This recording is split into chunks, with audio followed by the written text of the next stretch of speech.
I'm actually hoping that if I blog this, that possibly it will get into the search engines, and Chris Noth will come across it, because I just saw Sex and the City, the movie, today, and this may be a bit of a spoiler, but there are very few movie stars that I wished I could meet.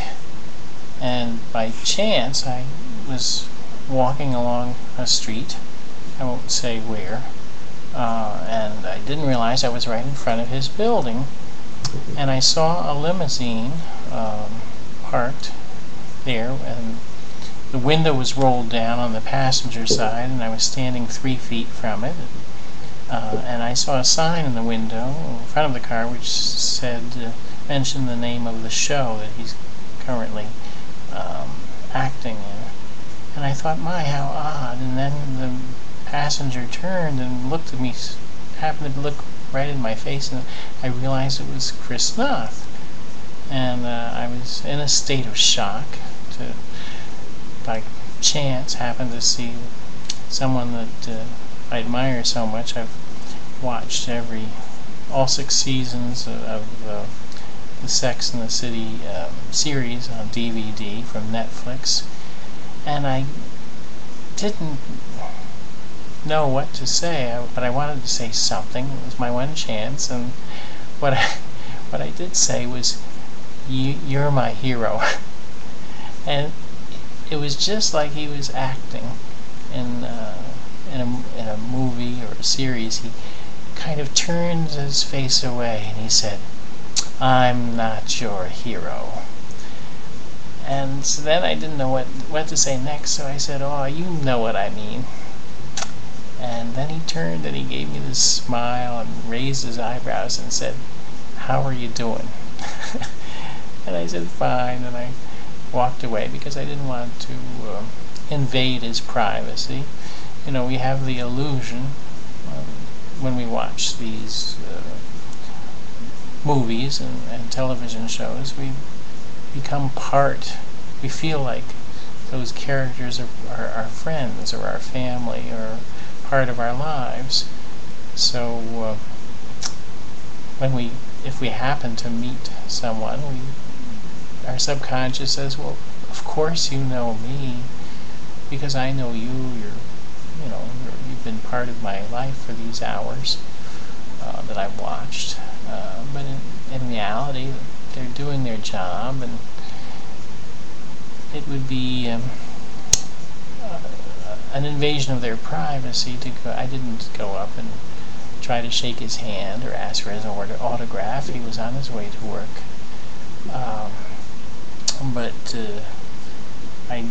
And some weeks later, I had occasion to pass by his building again, and the doorman was outside. And I told him the incident, and he just smiled, but he can't be indiscreet and say that, yes, Chris Noth does live here, but I was on my way to my doctor's office when I did see him, and so it's just public knowledge in that neighborhood that that's where he lives. The movie was so touching today for me, not simply because I admire Chris Noth, but I came to love all the characters, and I want to tell you 2 things that touched me in particular.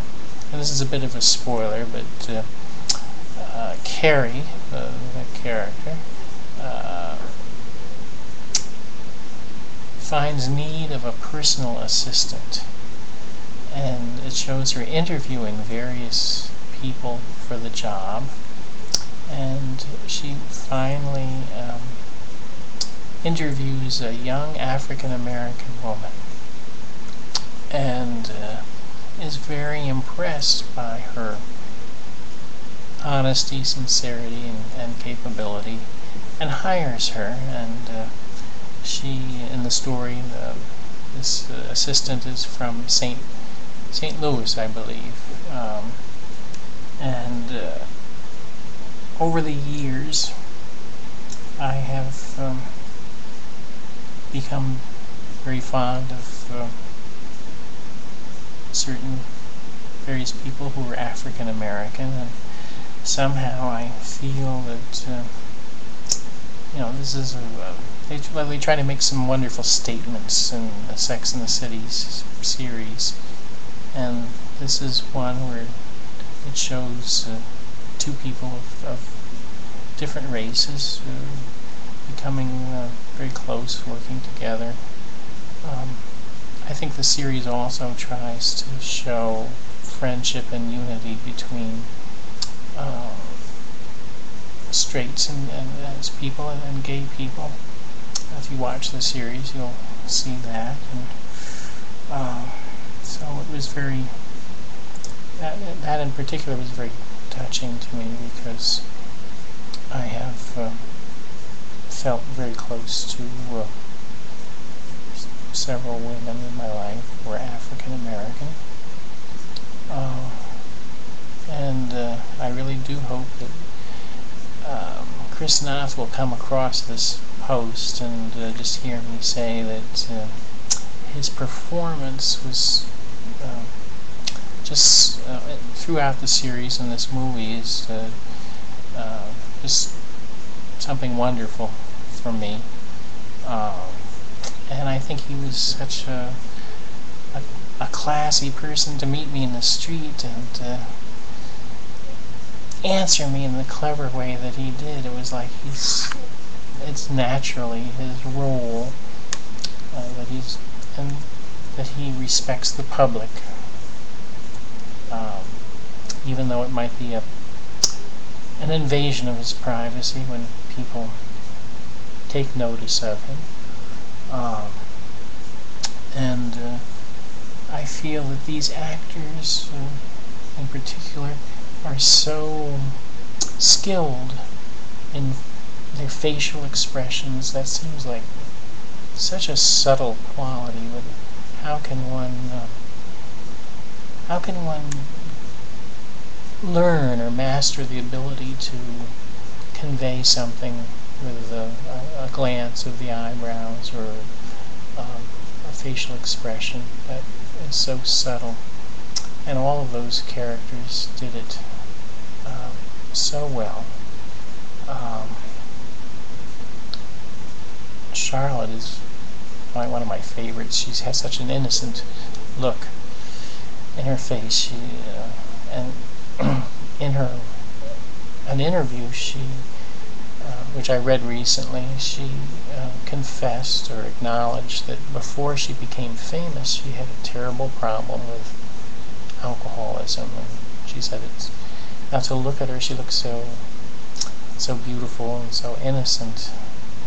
One wouldn't suspect that, oh, it's time for me to stop this. It's my limit.